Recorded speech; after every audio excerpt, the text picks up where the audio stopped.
کہ دیوبندی کافر ہیں، بہت سے دیوبندیوں کو کہتے سنا، اب بہت سے ہیں، میں سب کی ایک ایک کا نام آپ خود یوٹیوب پر سرچ کر سکتے ہیں کہ کس کس نے کس کو کافر کہا، اور آج کے زمانے میں موجود ہیں، زندہ ہیں، آپ ان کی تقاریر سنیے۔ میں ایک کا نام نہیں لینا چاہتا کہ میں نام لوں گا اگر تو بہت سے نام اس میں آ جائیں گے، تو وہ ایک دوسرے کو کافر، بلکہ یہاں تک کہ ہمارے واش رومز میں نے پیچھے بھی عرض کیا تھا کہ میں اسلام آباد ایئرپورٹ پہ گیا تو وہاں پر لکھا ہوا ہے شیعہ کافر، خمینی کافر، ایئرپورٹ کی ٹوائلٹ میں لکھا ہوا ہے۔ اللہ اکبر! آیا یہ ایئرپورٹ کے ٹوائلٹ اس کام کے لیے ہیں کہ وہاں پر جا کے کسی کو کافر کرنا ہے یا مسلمان کرنا ہے؟ اسلام تو ہمیں یہ کہتا ہے کہ ہم کافر کو مسلمان بنائیں، نہ کہ مسلمانوں کو کافر بنائیں۔ پاکستان کے بارے میں جو پاکستان کی ڈیموگرافیز ہیں، پاکستان کے اسٹیٹسٹکس میں آپ کو بتاتا ہوں کہ اس ملک میں 97.3% جو اسٹیٹسٹک میرے پاس ہیں مسلمز ہیں، اور باقی 2.7% نان مسلمز ہیں۔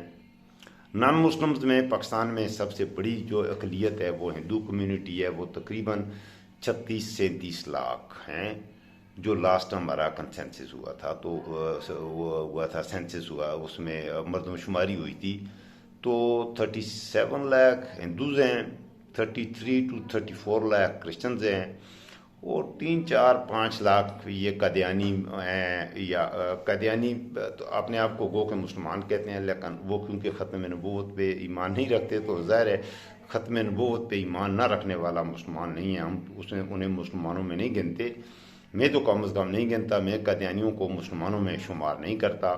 وہ نواز شریف تھا، وہ کہتا تھا ہمارے بھائی ہیں، وہ نواز شریف ان کو مسلمان گنتا ہے، لیکن میرے خیال میں قادیانیوں کو مسلمان نہیں کہنا جا سکتا، انہیں آپ اقلیتوں میں رکھیں گے، نان مسلم ہے وہ۔ تو بہرحال عرض کرنے کا مقصد یہ ہے کہ 3% آپ کر لیں، چلیں زیادہ کر لیں، ہو سکتا ہے اسٹیٹسٹکس میں کوئی خرابی ہو، 97% میرا یہ ہے کہ مسلمان ہیں۔ اب یہ الٹا ہو رہا ہے، اگر دیوبندی کافر، بریلوی کافر، شیعہ کافر، اہل حدیث کافر ہیں، تو اس کا مطلب ہوا پھر پاکستان میں جو ہندو، کرسچنز، پارسی 3% ہیں وہ مسلمان ہیں۔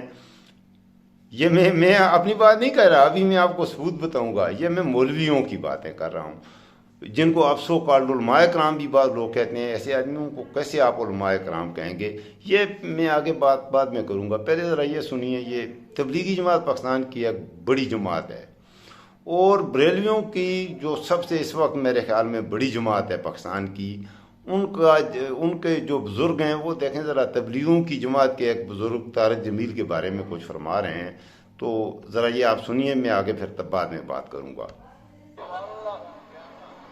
جہو جا بندہ الجنس و یمیل و الالجنس، جہو جا مبلغ یہو جی آگے تبلیغ، ساڑھے وڈے نے جی حرکتیں نہیں کی تھی، ساڑھے وڈے نو تو لوگ ویخ کے کلمے پڑے،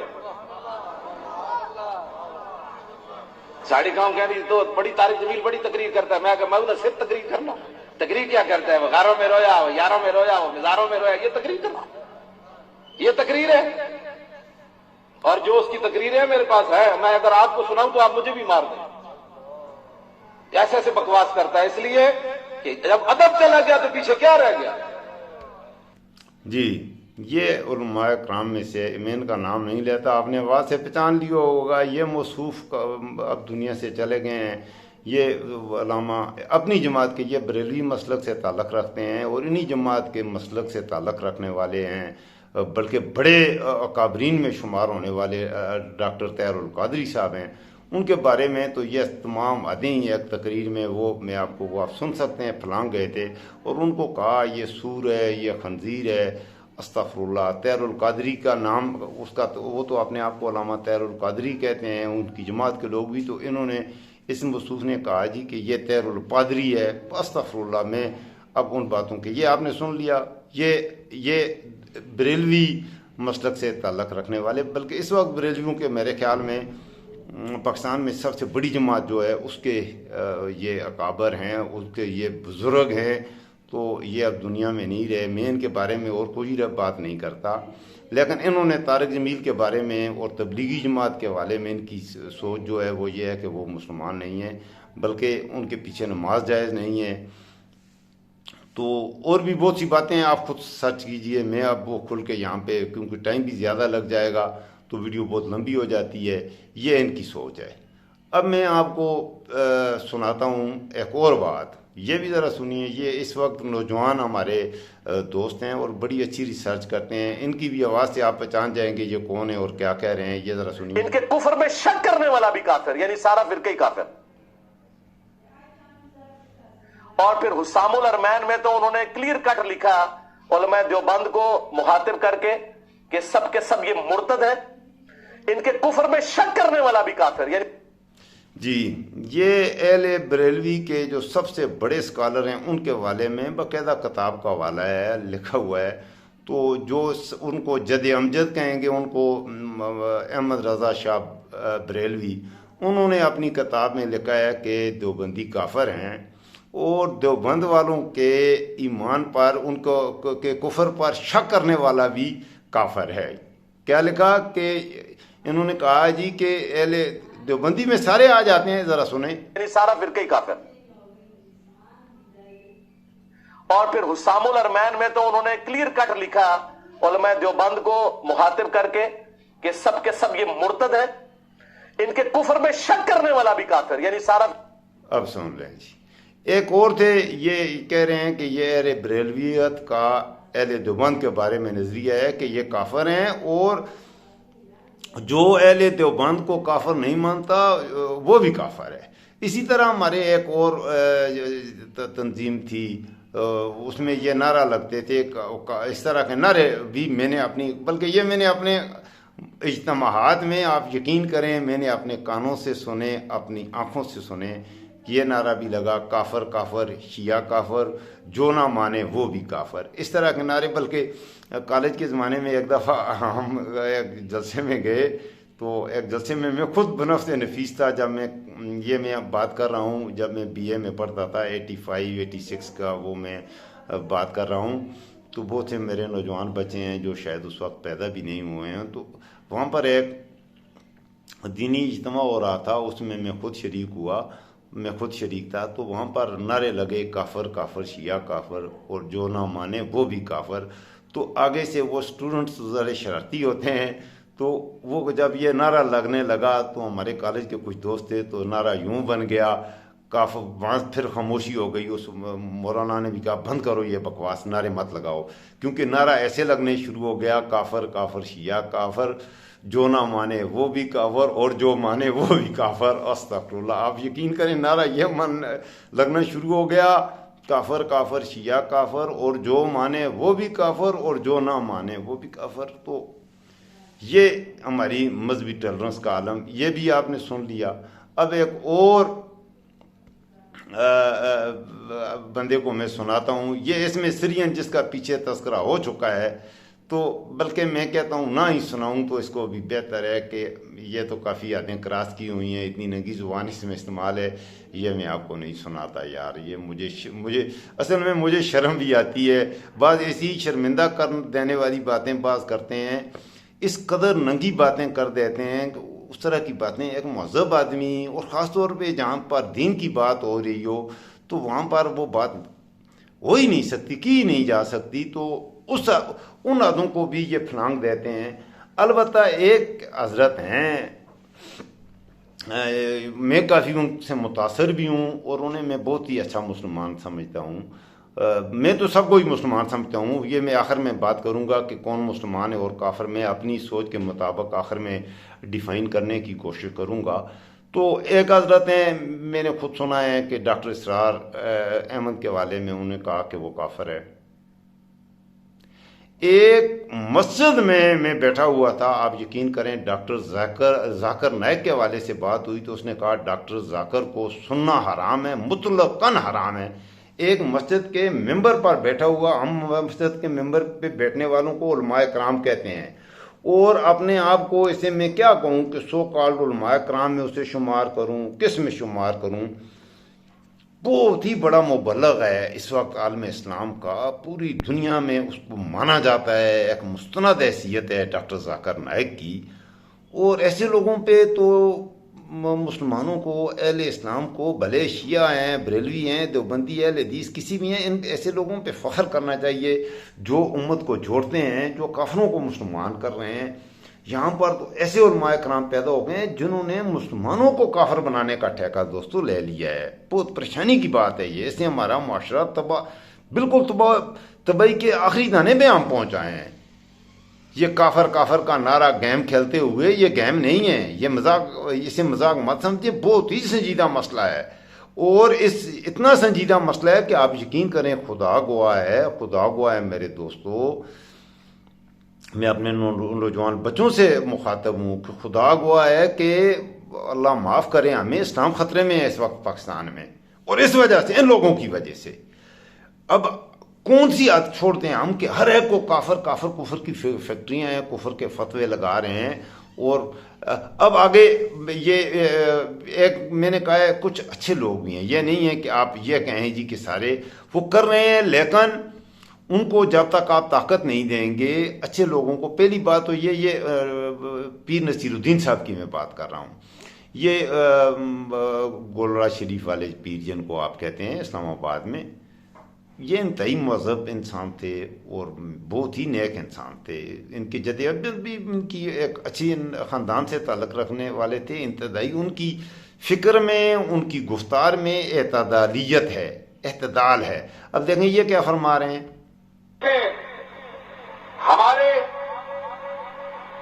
دیوبندی حضرات ہوں، شیعہ حضرات ہوں، تبلیغی جماعت ہو، اہل حدیث ہو، کوئی فرقہ بھی ہو، ہمارا مرکز قرآن مجید ہے۔ جو قرآن مجید کا قائل نہیں وہ دائرہ اسلام سے خارج ہے، کافر ہے، مرتد ہے۔ حدیث کی صحت میں تو اختلاف ہو سکتا ہے۔ جی ہاں، آپ نے سنا، انہوں نے بہت ہی خاص بات کی ہے اور بہت ہی باریک بات کی ہے کہ انہوں نے کہا کہ ہمارا مرکز ہے جہاں پر ساری امت اکٹھی ہو جاتی ہے، وہ قرآن ہے، قرآن ہے، چاہے اہل دیوبند ہیں، اہل بریلوی ہیں، اہل حدیث ہیں، اہل تشیع ہیں، وہاں پہ اکٹھے ہوتے ہیں۔ تو انہوں نے کہا کہ باقی چیزوں پہ اختلاف کرتے بھی ہو تو قرآن ہمیں ایک جگہ پہ اکٹھا کرتے ہے، اور پیر نصیر الدین صاحب سب کو مسلمان جانتے تھے، وہ کسی کو کافر نہیں جانتے تھے۔ اب یہ بات بھی کلیئر ہو گئی۔ اب میں کنکلوژن کی طرف جانے سے پہلے میں آپ کی خدمت میں کچھ سوال بھی رکھوں گا، مجھے بھی اگر آپ میری تشفی ہو جائے گی، اگر کوئی مجھے بہتر طریقے سے رہنمائی کر سکے گا۔ میرے دوستو، میں تو یہ سمجھتا ہوں کہ پہلے شروع میں جیسے کہا لا الہ الا اللہ محمد رسول اللہ پر ایمان رکھنے والا، منہ سے کہنے والا، دل سے تصدیق اس کے معنی بھی آتے ہوں تو وہ مسلمان ہوتا ہے، اسے کافر آپ نہیں کہہ سکتے۔ ہاں، اب آج کل کے حالات میں تھوڑا سا فرق یہ آ رہا ہے کہ کچھ لوگ لا الہ الا اللہ محمد رسول اللہ کہنے کے باوجود بھی مسلمان نہیں ہیں۔ وہ کون سے؟ کہ وہ کہتے ہیں کہ کوئی اور نبی تھا، غلام احمد کے کون تھا؟ ایسا آدمی مسلمان نہیں ہو سکتا جو غلام احمد قادیانی جیسے ملعون شخص کو اللہ کا نبی، استغفر اللہ، اللہ کا نبی جانے۔ جو غلام احمد قادیانی کو اللہ کا نبی جانے وہ مسلمان نہیں ہو سکتا، وہ ملعون ہے، وہ 100% کافر ہے۔ لہذا لا الہ الا اللہ آج کے زمانے میں لا الہ الا اللہ محمد رسول اللہ کہنے سے آپ مسلمان تو ہے، اسلام کی یہی ہے، لیکن خاتم النبیین ماننا پڑے گا نبی کریم صلی اللہ علیہ وسلم کو۔ اگر آپ نبی صلی اللہ علیہ وسلم کے بعد بھی یہ کوئی بندہ یہ عقیدہ رکھتا ہے کہ کوئی اللہ کا کوئی اور نبی آ سکتا ہے تو ہم تو یہی کہتے ہیں کہ وہ جھوٹا کاذب ہو سکتا ہے۔ اللہ کا نبی نبی کریم صلی اللہ علیہ وسلم کے بعد تا قیامت نہیں آ سکتا اور نہ آئے گا۔ اس حوالے سے ایک بات تو یہ بھی کلیئر ہوگی۔ اس کے علاوہ اگر یہ ہیں یہ سارے کافر ہیں، اس کا مطلب ہے پاکستان میں آپ یہ جھوٹ کہہ رہے ہیں کہ پاکستان ایک اسلامی ملک ہے۔ بیسک اس کی آئیڈیالوجی ہم تو کہتے ہیں کہ یہ اسلام کے نام پر، لا الہ الا اللہ کے نام پر بننے والا ملک ہے۔ تو اس کا مطلب یہ ہے کہ اس ملک میں رہنے والے 37% ہندو اور 33% کرسچنز اور پارسی اور یہ لوگ مسلمان ہیں۔ دیوبندی بھی کافر ہو گئے، جب دیوبندی کافر، بریلوی کافر، اہل تشیع کافر۔ وہ یار کچھ عقل کے ناخن لو۔ تو یہ میرے دوستو، یہ ہیں وہ وجوہات جن سے ہمارے اندر بجائے اسلام تو یگانگت پیدا کرتا ہے، محبت پیدا کرتا ہے، ملاتا ہے مسلمانوں تو ملاتا ہے، انسان محبت کے بیج بونے والا ہمارا مذہب ہے۔ اور ہم نے اپنے دین اسلام کو اس قدر ان سو کال علماء کی وجہ سے ہم نے دین کو ایک مذاق بنا لیا ہے، اور آپ یقین کریں دین ہماری زندگیوں میں ایک مذاق بن کے رہ گیا ہے۔ میں اگر غلط کہہ رہا ہوں تو آپ مجھے بتا دیجئے۔ میں جو باتیں بھی میں آپ کی خدمت میں عرض کر رہا ہوں ان میں 1 انچ بھی میں جھوٹ نہیں بول رہا، میں کسی خاص مسلک کو پروموٹ نہیں کر رہا۔ اب میں اپنے بارے میں آپ کو ایک اور بات بتاؤں، میں اب جو میری سوچ ہے، میں میں ڈاکٹر ذاکر جس کو یہ کہتے ہیں کافر ہے، میں ڈاکٹر ذاکر کو بہت اونچے، ڈاکٹر دیدات صاحب ہیں، احمد دیدات صاحب، ڈاکٹر ذاکر اور ڈاکٹر اسرار احمد، ان کو میں بہت اونچے والے درجے میں رکھتا ہوں۔ سچے مسلمان تھے، اسلام کے سچے دائی تھے یہ لوگ۔ ان کے بارے میں جو آپ کو کہتے ہیں ان کو سننا حرام، ان کو کرنا، تو وہ آدمی آپ کو گمراہ کر رہا ہے، اس بات کو ذہن میں رکھیے۔ آپ سنیں، ہر ایک کو پڑھیں۔ میرے پاس یہ پیچھے میری بکس رکھی ہوئی ہیں، میں نے ابو الکلام آزاد کو بھی، میں ابو الکلام آزاد کو پڑھتا ہوں۔ ڈاکٹر اسرار کی ساری کتب میرے پاس، ان کی تفسیر بھی، بلکہ یہ نظر آ رہی ہے آپ کو، ابو العالم مودودی صاحب کی تفسیر ہے، یہ ڈاکٹر اسرار احمد صاحب کی تفسیر ہے، اور ساتھ ہی ابو اعلیٰ مولانا مودودی صاحب کی، یعنی ان کی تفاسیر کو بھی میں پڑھتا ہوں۔ ان کی تفاسیر مکمل میرے پاس رکھی ہوئی ہیں۔ اس کے علاوہ سیرت پر تو میرے پاس بہت زیادہ کتابیں ہیں، آپ یقین کریں میرے پاس تقریباً 20-25 سیرت پر ہیں کتابیں، جو بھی اعلیٰ درجے کی ہیں سب کو میں پڑھتا ہوں، اور ان سے میں وہ سیکھتا ہوں۔ اور خاص طور پہ سیرت ابو الکلام آزاد صاحب نے جو لکھی ہے، میں آپ کو کہنے کا مطلب یہ ہے کہ اگر یہ آپ نے ذہن میں رکھیں، شیعہ حضرات ہمارے جو اختلاف ہیں، آپ یہ کہہ سکتے ہیں کہ یہ فقہی نوعیت کے کچھ معاملات پر اختلاف ہیں، رفع دین کرنے سے یا نہ کرنے سے آپ اسلام سے نہ کوئی مسلمان ہوتا ہے نہ کوئی کافر ہوتا ہے۔ رفع دین کرنے سے یا رفع دین نہ کرنے سے کوئی عالم مجھے بتا دے، مجھے ثابت کر کے بتا دے کہ رفع دین کرنے سے کافر ہو جائے گا یا نہ کرنے سے مسلمان ہو جائے گا۔ نہیں، جو رفع دین کرتے ہیں بہت ہی اچھا کرتے ہیں، ان کے پاس انتہائی اعلیٰ قسم کی دلیلیں موجود ہیں، میں نے خود ریسرچ کی ہے۔ جو ہمارے مطلب عبداللہ بن مسعود ہیں، ابو ہریرہ ہیں رضی اللہ عنہ ہیں، مستند احادیث یہ کہتی ہیں کہ رفع دین کرنا ہے، تو رفع دین کرنے میں حرج کیا ہے؟ کریں، اور نہیں کرتے البتہ یہ ہے کہ اگر کسی نے نہیں کیا، تسبیحات میں کوئی فرق نہیں آنا چاہیے، تو اس سے وہ کافر نہیں ہو جائے گا۔ ہو سکتا ہے رفع دین کرنے سے زیادہ اجر ملے اور نہ کرنے سے آپ کو وہ ایک سنت سے آپ محروم رہ جائیں، یہ ہو سکتا ہے، لیکن فرائض کی ادائیگی کے ساتھ آپ کی نماز ادا ہوگی، تو یہ آپ نہیں کہہ سکتے کہ رفع دین کرنا یا نہ کرنا مسلمان ہونے یا کافر ہونے کی علامت ہے۔ ایسی میں کہنے کا مطلب یہ ہے کہ ان چیزوں کو حاضر و ناظر کا مسئلہ، غائب کا حاضر و ناظر کا مسئلہ، وہ یار تم کون ہوتے ہو نبی صلی اللہ علیہ وسلم کے مقام کا، یہ مولوی کون ہوتا ہے نبی کریم صلی اللہ علیہ وسلم کے مقام کا تعین کرنے والا؟ شب معراج میں کیا کچھ ہوا، جو چیزیں احادیث سے واضح ہو گئیں، شب معراج کے واقعات کلیئر ہیں، اور اس میں سائنسی تحقیقی دلیلوں کی ضرورت نہیں ہے۔ اللہ کے نبی نے کہہ دیا ہے جو بات، اس میں پھر اگر آپ مسلمان ہیں تو وہاں پر آپ کی اپنی تحقیقات کی یا آپ کے اپنے دلائل کی ضرورت نہیں ہے۔ اللہ نے اللہ کے نبی کے بارے میں کہہ دیا، اس کا مطلب ہے اس سے تم مطمئن نہیں ہو۔ اللہ نے نبی صلی اللہ علیہ وسلم کے مقام کا جو تعین کیا ہے، اس سے تم مسلمان ہو کے مطمئن نہیں ہو، اور تم کہتے ہو مسلمان ہو، اس سے بڑا میں تو یہ کہوں گا علماء ہونا تو دور کی بات ہے۔ وہ آدمی، اب میں کیا اس کے لیے لفظ استعمال کروں کہ نبی کریم صلی اللہ علیہ وسلم کے مقام کا کیا مقام ہے، شب معراج میں کہاں تک پہنچے، کیسے پہنچے، سفر کی پہلے آسمان، دوسرے آسمان، تیسرے آسمان کی تمام منازل اللہ تعالیٰ کے سامنے کس انداز، حدیث میں تقریباً کلیئر کٹ ساری چیزیں موجود ہیں۔ ان چیزوں پر آپ ایمان رکھیں، اور جن چیزوں کا تذکرہ نہیں ہے تو نبی صلی اللہ علیہ وسلم کے بارے میں جھوٹ بولنے کی کوئی ضرورت نہیں ہے۔ نبی صلی اللہ علیہ وسلم کا مقام میرے یا آپ کے کہنے سے اللہ کے نبی کا مقام، میں پوری زندگی نبی صلی اللہ علیہ وسلم کے استغفر اللہ نبی صلی اللہ علیہ وسلم کے خلاف اگر بولوں گا تو میرے خلاف بولنے سے میں خود جہنم میں جاؤں گا. نبی صلی اللہ علیہ وسلم کے مقام کو میرے جیسے ہمارے باپ بھی ان کو اس کو کم نہیں کر سکتے. نبی صلی اللہ علیہ وسلم کے مقام کو اللہ تعالیٰ نے یہ کہہ دیا ہے وَرَفَعْنَا لَكَ ذِكْرَكَ. اے نبی، میں نے، اللہ نے نبی صلی اللہ علیہ وسلم کو اللہ کہہ رہے ہیں کہ اے میرے پیارے نبی، اللہ کو بہت پیارے تھے، تو اللہ تعالیٰ نے، اللہ سبحانہ و تعالیٰ نے نبی صلی اللہ علیہ وسلم کو کہہ دیا ہے کہ اے میرے پیارے نبی، میں نے تیرے مقام کو بہت بلند کر دیا ہے. اب اللہ نے بلند کر دیا ہے، اور یہ دیوبندی بریلوی اور یہ اس کو مقام کم کرنا چاہیں تو کر سکیں گے. میں ویڈیو لمبی ہو جائے گی یہ تھوڑی، کیونکہ موضوع ہی ایسا ہے. تو میرے دوستوں، میں آپ سے یہ عرض کروں گا، میں اپنے بارے میں کہتا ہوں، اگر حضرت حسین رضی اللہ عنہ، حضرت علی رضی اللہ عنہ سے محبت کا نام شیعہ ہے تو خدا کی قسم مجھے شیعہ ہونے پہ فخر ہے. شیعہ ہو جاؤ. کیوں کہ علی رضی اللہ عنہ سے نبی صلی اللہ علیہ وسلم نے محبت کی ہے، اور نبی صلی اللہ علیہ وسلم نے بہت زیادہ محبت کی ہے علی رضی اللہ عنہ سے. اپنی پیاری لخت جگر ان کو دی ہے. اور باقی ایک یہی نہیں ہے، خیبر کے زندگی کے بے تحاشا واقعات ہیں. نبی صلی اللہ علیہ وسلم نے آپ نے کہ میں علم کا گھر ہوں، علی دروازہ ہے.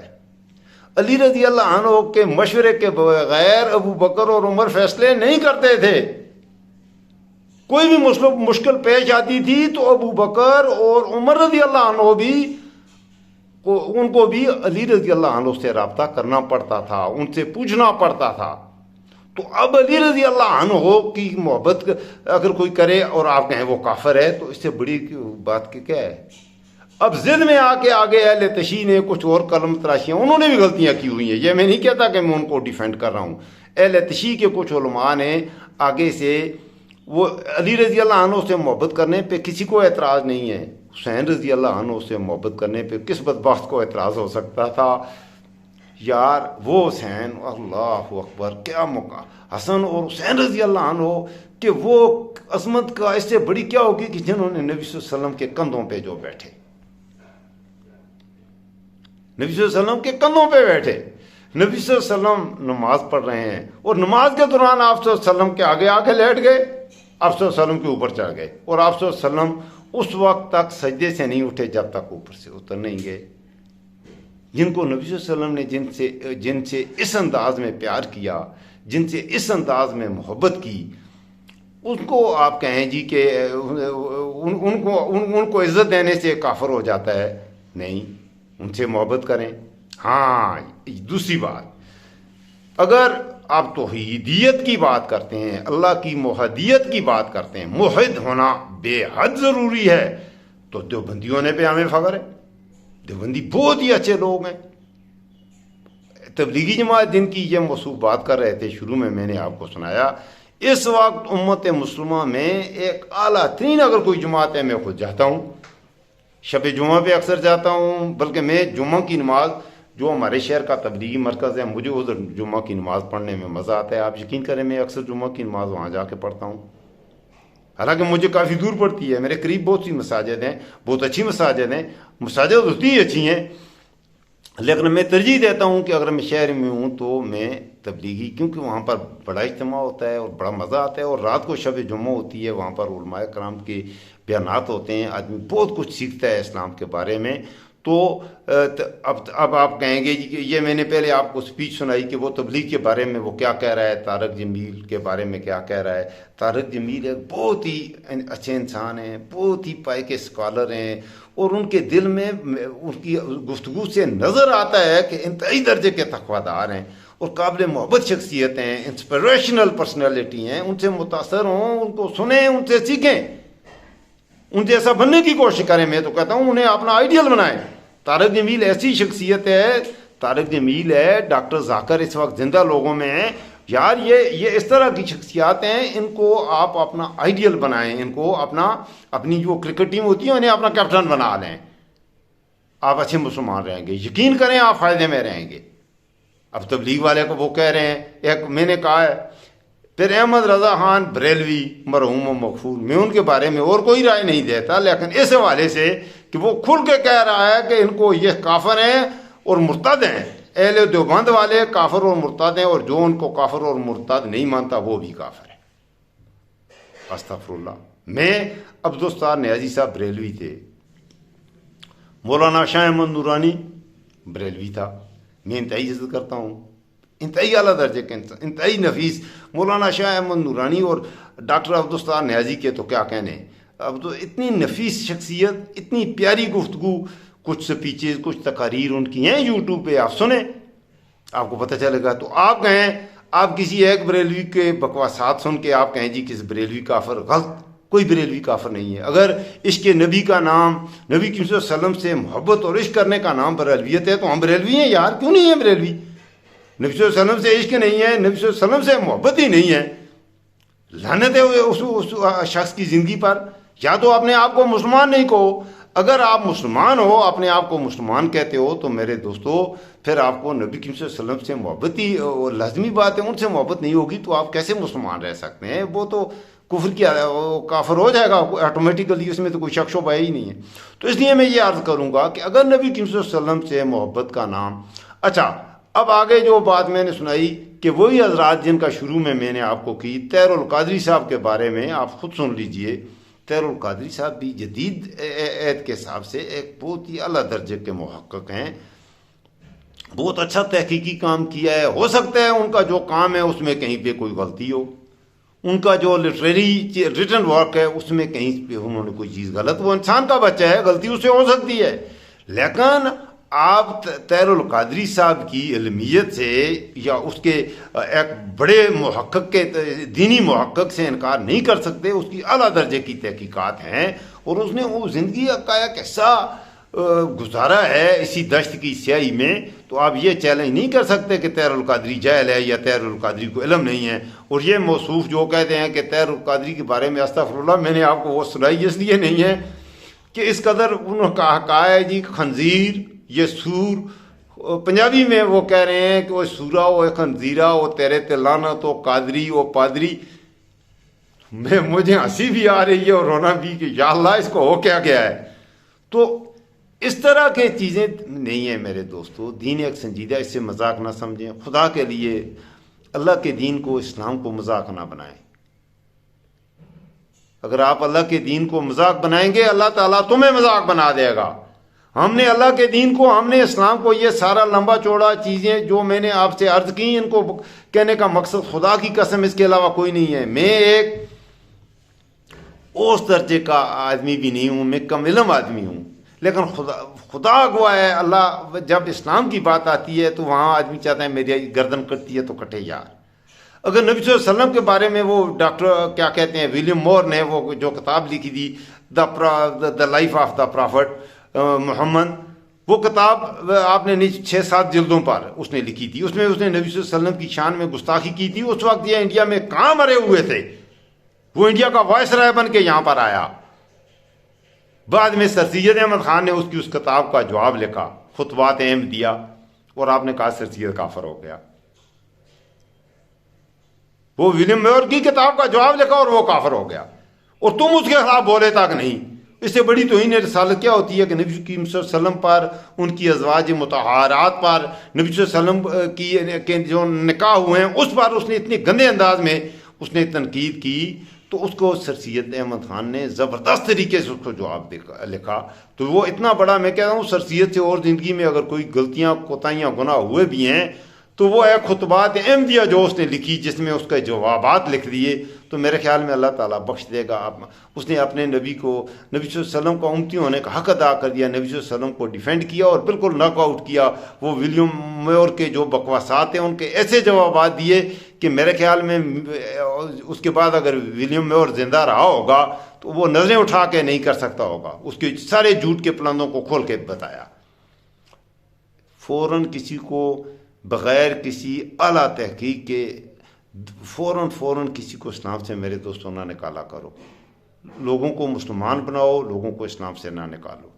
یہ میں آپ دوستوں سے، نوجوان ہیں، میں اپنے بچوں سے مخاطب ہوں، اپنے نوجوانوں سے، آپ کے ایک دوسرے سے ان موضوعات پر باعث مباحثے ہوتے ہیں، نوجوانوں کے ہوتے ہیں، بوڑھوں کے ہوتے ہیں، آپ کے گھر والے ہیں، تو کسی بھی چیز کے بارے میں جو دینی حوالے سے اگر کوئی بات ہوتی ہے تو آپ اس پہ اچھی کر کے ریسرچ کیا کریں، اچھے انداز میں پہلے اس بات کی مکمل تحقیق کر لیا کریں کہ یہ جس بندے کی میں بات کر رہا ہوں، جس حوالے سے میں بات کر رہا ہوں، یہ میں کیا بات کر رہا ہوں، یہ کون ہے، اس آدمی کی حیثیت کیا ہے، اس کی سند کیا ہے، کہاں سے، تو ان تمام چیزوں کو تحقیق کر لیا کریں۔ میں خود ایسے کرتا ہوں۔ آپ ایک آدمی ہیں، آپ کو شک گزر گیا ہے کہ ایک ڈاکٹر ذاکر ہے، جیسے وہ کہہ رہے ہیں کہ اس کو سننا آرام سے، ڈاکٹر ذاکر اکثر کوٹ کرتا ہے کہ یہ سورہ عمران ہے، اس کی آیت نمبر 44 ہے، آیت نمبر ہے، تو اس میں مسئلے کی کیا بات ہے؟ آپ فوراً سورہ عمران نکالیں، اس کی آیت نمبر 44 نکالیں، تو اس کو آپ کو پتہ چل جائے گا کہ یہ سچ کہہ رہا ہے یا جھوٹ کہہ رہا ہے۔ اگر وہ کسی حدیث کا حوالہ دے رہا ہے، ڈاکٹر اسرار صاحب کہتے ہیں کہ یہ حدیث ہے، یہ بخاری شریف میں ہے، یہ مشکات میں احمد بن حنبل، یہ مسند احمد سے لی گئی ہے، مسند احمد پڑھا کریں، میں آپ کو یہ مشورہ دیتا ہوں، میرے پاس مسند احمد ہے، تو حدیث کی سب سے بڑی کلیکشن جو ہے وہ امام احمد بن حنبل کی ہے اور بڑی زبردست ہے، تو وہ بھی آپ پڑھا کریں۔ میں اس کا یہ نہیں کہہ رہا کہ مشکات یا بخاری شریف نہ پڑھیں، میں اپنی آپ کو ایک رائے دے رہا ہوں، آپ اپنے موبائل پہ اپلوڈ کر لیں اور وہ مسند احمد آپ کی بڑی اچھی رہنمائی کرے گی۔ تو عرض میں یہ کہہ رہا ہوں کہ اپنے طور پہ آپ اگر کوئی عالم کہہ رہا ہے تو وہ جھوٹ کہہ رہا ہے، تو اس کی جھوٹ سچ کا آپ کو لگ پتہ جائے گا۔ آپ اس عالم کو حدیث کی کتب میں یا قرآن میں وہ آیت اور وہ جو حوالہ دے رہا ہے اس حوالے کو دیکھ لیں۔ یہ میں اپنے نوجوانوں سے یہ عرض کر رہا ہوں۔ پاکستان کا مستقبل ان نوجوانوں آپ کے ہاتھ میں ہے جو 15-20 سال کے ہمارے ذی شعور اس وقت کالجز میں ہیں۔ آئندہ آپ کے ہاتھ میں یہ ملک ہے، باقی جو اگلی نسلیں ہیں وہ ختم ہو رہی ہیں، اور آپ نے اس ملک میں آپ کے بزرگوں نے بہت سی غلطیاں کی ہوئی ہیں۔ میں اپنے نوجوانوں کو سچی بات بتا رہا ہوں، میں نے غلطیاں کی ہیں، میں نہیں چاہتا میرا بچہ وہ غلط کام کرے جو میں نے کیا ہوا ہے۔ میں اس نسل سے تعلق رکھتا ہوں جنہوں نے غلطیاں کی ہیں، جنہوں نے میرے بچوں آپ پر ظلم کیا ہے۔ میں اپنے نوجوانوں کو، پاکستان کے نوجوانوں، میرے بچوں، میں آپ سے معافی مانگتا ہوں۔ خدا کی قسم ہم لوگوں نے آپ پر بہت زیادہ ظلم کیا ہے، ہم نے قرضے لے کے کھائے، ہم نے یہ ظالم حکمرانوں کو ہم نے حکمران بنایا، اس ملک میں وڈیروں کو ہم نے اوپر چاڑھا، جگیرداروں کو، صنعت کاروں کو، سرمایہ داروں کو ہم نے اوپر چاڑھا، ان کو ہم نے موقع دیا کہ ہمیں لوٹیں اور آپ کو مقروض بنائیں، آپ کو ہم نے مقروض کر دیا، ہم آپ سے معافی مانگتے ہیں۔ اب آپ کی یہ ذمہ داری ہے پاکستان کے نوجوانوں، خدا کے لیے تم اگلی نسل تک یہ ظلم نہ پہنچاؤ۔ آپ کے بزرگوں نے جو غلطی کر دی، میں اپنے بچوں سے مخاطب ہوں، میرے نوجوان بچوں، آپ کے بزرگوں نے جو غلطی کر دی، پلیز ڈونٹ ریپیٹ دیٹ۔ آپ اس غلطی کو نہ دہرائیں۔ آپ کے بعد جو آنے والی نسل ہے، آپ اس کو وراثت میں وہ گند نہ دیں جو ہم وراثت میں جو ہم نے آپ کو دیا ہے۔ میں یہ کہہ رہا ہوں، دینی حوالے سے، سیاسی حوالے سے، ہر حوالے سے میں آپ کو یہ عرض کر رہا ہوں۔ ابھی تو بات ہو رہی تھی دین کی، یہ تو میں خالصتاً، تو اب پھر میں اپنے موضوع کی طرف لوٹتا ہوں۔ اب آپ بتائیں، دیوبندی کافر، شیعہ کافر، بریلوی کافر، اہل حدیث کافر، تو پھر مسلمان کون بچا؟ ہندو مسلمان ہیں، عیسائی مسلمان ہیں، پارسی مسلمان ہیں، قادیانی مسلمان ہیں، زرتشت کے کچھ ماننے والے ہیں وہ مسلمان ہیں۔ یہ 3 لاکھ، یہ کیا کہتے ہیں، 70-80 لاکھ ہوں گے، 1 کروڑ سے قریب، 1 کروڑ سے نیچے ہیں، یہ سارے مل جائیں، مطلب ہے عیسائی، ہندو، پاکستان میں رہنے والے، سکھ، پارسی اور قادیانی، یہ سارے مل جائیں 4-5 گروہ، تو ان کی آبادی تقریباً 80 لاکھ کے قریب ہوتی ہے۔ تو یہ 80 لاکھ مسلمان ہیں، اور باقی یہ میں آپ کو بتا رہا ہوں، تنزن بتا رہا ہوں، سنیں، اس ملک میں رہنے والے 97% جو لوگ ہیں وہ ہیں دیوبندی، بریلوی، اہل حدیث، اہل تشیع، اور یہ 97% لوگ مسلمان نہیں ہیں، کیونکہ یہ ایک دوسرے کو خود ہی کہہ رہے ہیں، یہ ایک دوسرے کو مسلمان ماننے پر راضی نہیں ہیں۔ یہ کہتے ہیں نہیں، دیوبندی کافر ہے، اور جو نہ مانے وہ بھی کافر، اور جو مانے وہ بھی کافر۔ بریلوی کافر ہے، اور جو مانے وہ بھی کافر، جو نہ مانے وہ بھی کافر۔ اہل تشیع کافر، جو مانے وہ بھی کافر، جو نہ مانے وہ بھی کافر۔ تو پھر مسلمان کون بچا؟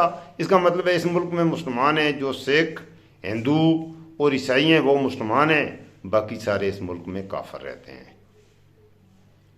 یہ ویڈیو میں نے جو ریکارڈ کرائی ہے میرے دوستوں، انتہائی امپورٹنٹ ویڈیو ہے۔ جو دوست بھی اس ویڈیو کو دیکھے، پہلے تو پوری ویڈیو کو پوری توجہ کے ساتھ دیکھیں، ویسے ہی کہیں درمیان سے ایک دو جملے میرے اٹھا کے خدا کے لیے میرے اوپر رحم کرنا، ایک دو جملے اٹھا کے اسے آپ اس کو بہانہ بناؤ۔ پوری ویڈیو سن کے پھر فیصلہ کریں کہ اگر میں نے کچھ غلط کہا تو پلیز مجھے ضرور میری رہنمائی فرمائیں، میری ضرور رہنمائی فرمائیں۔ میں جو بھی ویڈیوز بناتا ہوں، یہ میں ویڈیو بنائی ہے، یہ میں نے 2-3 دن پہلے یہ سنی تھی، تو ان کے کافر کے بکواسات سن کے یہ ویڈیو میں نے اس لیے بنائی ہے کہ میں کلیئر کرنے کی کوشش کروں۔ گو کہ میں کوئی دینی اسکالر نہیں ہوں، لیکن میں اتنا گیا گزرا نہیں ہوں، الحمدللہ میں مسلمان ہوں، مجھے پتہ ہے اسلام ہے کیا۔ میں نے اپنی اس پہ میں ویڈیو بنا دوں گا، میں نے اپنے جو میرا چینل ہے اس کے نیچے میں نے لکھا ہے love, peace, truth, justice, honesty, equality, honesty, modesty equal to Islam. میں نے پلس کیا ہے، love plus truth plus justice plus honesty plus loyalty plus modesty plus equality equal to Islam, یہ میتھمیٹیکل لینگویج میں۔ تو میں اسلام کو الحمدللہ ثم الحمدللہ، میں گناہ گار ہوں، ناچیز ہوں، لیکن اسلام کا اللہ نے مجھے شعور دیا ہوا ہے، مجھے پتہ ہے اسلام کیا ہے اور مسلمان کیسے ہوتا ہے۔ اور میں اس بات کا بالکل قائل نہیں ہوں کہ کسی کو اسلام سے نکالنے کا ٹھیکہ لیں۔ میں اس بات کا قائل ہوں میرے دوستو، لوگوں کو مسلمان بنائیں، اہل کفر تک اسلام کا جو نورانی تعلیمات ہیں اہل کفر تک پہنچائیں، اپنے کردار کو ایسا کریں کہ اہل کفر آپ کو دیکھ کر لا الہ الا اللہ محمد رسول اللہ پڑھ لے۔ اپنے کردار کو ایسا بنائیں، اپنے کردار کو ایسا بنائیں، اپنی گفتار کو ایسا بنائیں کہ اہل کفر ایمان لے آئیں اس طرح۔ اور یہ تبلیغی جماعت کے حوالے سے ان کا یہی ہے، اللہ سے ہوتا ہے، اللہ سے ہوتا ہے، غیر اللہ سے نہیں ہوتا۔ اور آپ نے اللہ نے آپ کو اس کام کے لیے چنا ہے کہ آپ نے یہ کرنا ہے، اللہ سے ہوتا ہے، کرنا آپ نے ہے۔ یہ تبلیغ والے جہاں بھی جاتے ہیں وہ میرے دوست بڑی پیارے انداز میں یہی باتیں کرتے ہیں۔ میرے خیال میں ویڈیو زیادہ لمبی ہو گئی ہے۔ آپ کو اگر ویڈیو پسند آئے تو پلیز چینل کو سبسکرائب کریں اور آگے ضرور شیئر کریں۔ میں دعا گو ہوں اللہ تعالی ہمارے ایمان کا محافظ ہو۔ آپ اپنا خود خیال ضرور رکھیے گا، اپنے ایمان کا بھی خیال رکھیے گا۔ اللہ تعالی میرا آپ کا محافظ ہو، نگہبان ہو۔ اللہ تعالیٰ میرے اور آپ کے ایمان کا محافظ اور نگہبان ہو۔ فی امان اللہ۔